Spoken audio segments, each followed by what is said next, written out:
السلام علیکم. په نن ویډیو کې به تاسو ته یو ورکوټي شان طریقه وښیم چې د هغې په وجې سره تاسو کولی شئ که ستاسو نه په کور کې موبایل ورک شي، سیم پکې نه وي، تاسو ته رینګ نشئ کولی، نو هغې تاسو څنګه پیدا کولی شئ.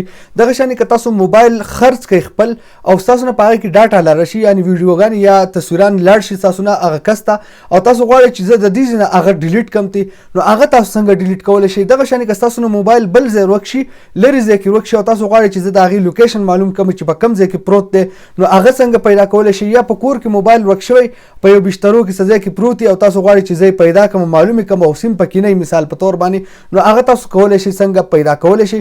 دا ټول اپشن چې دی نو هغه تاسو ته په یو ویډیو کې ښیم او ډېر په اسانه سره او په ښکلې طریقې سره ښیم. نو زما نوم دی حسین علي، تاسو ګورئ حسین علي سکلز یوټیوب چینل.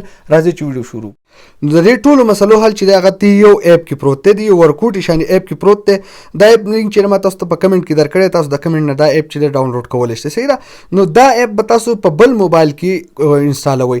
مثال په طور موبایل ورک دی یا بل څه هر څه چې دي، نو خو تاسو هغې کې خو نشئ انسټالولی، نو دا به تاسو په بل موبایل کې انسټالوئ. خو یو خبرې تاسو ته په یاد وي چې دا جیمیل آی ډي چې کومه په هغه موبایل کې لاګین ده، هغه جیمیل آی ډي د تاسو ته یاد وي، د هغې جیمیل پاسورډ تاسو ته یاد وي چې هغه نه یاد، بیا تاسو نشئ پیدا کولی. صحیح ده. نو سمپلی هغه جیمیل آی ډي تاسو په بل موبایل کې لاګین کړئ او سمپلی دلته کې به تاسو نه پاسورډ غواړي، هغه پاسورډ به ورته ورکړئ. نو زه به ورته پاسورډ ورکړم. نو کله چې پاسورډ ورکړو تاسو، نو بیا به تاسو کتلی شئ چې دلته کې دا اپشن درنه غواړي. نو بیا تاسو کتلی شئ اول خو تاسو ته که موبایل تاسو نه لرې ورک وي، نو د هغې لوکیشن خو تاسو ته راواغست د هغه موبایل. دا خو اوس دغه موبایل دی او په دې کې ما دغه جیمیل لاګین کړی، نو دې وجې نه د دې موبایل ډاټا رالي. تاسو کتلی شئ چې چارج هم ښیي تاسو ته. اوس تاسو نه موبایل تاسو خرڅ کړی دی، نو د هغې تاسو ډاټا څنګه ایراز کولی شئ، نو د هغې اپشن تاسو ته په دې کې دا پروت دی. دا کتلی شئ د لاندې کتلی شئ ایرایز ډیوایس. نو په دې چې کله تاسو کلیک کړئ، نو اټومیټک دا موبایل چې دا به ټول ریسټور شي. خو ضروري خبره دا ده چې دا جیمیل په هغه موبایل کې لاګین وي، که په هغې کې نه وي، نو بیا تاسو نشئ کولی. صحیح ده.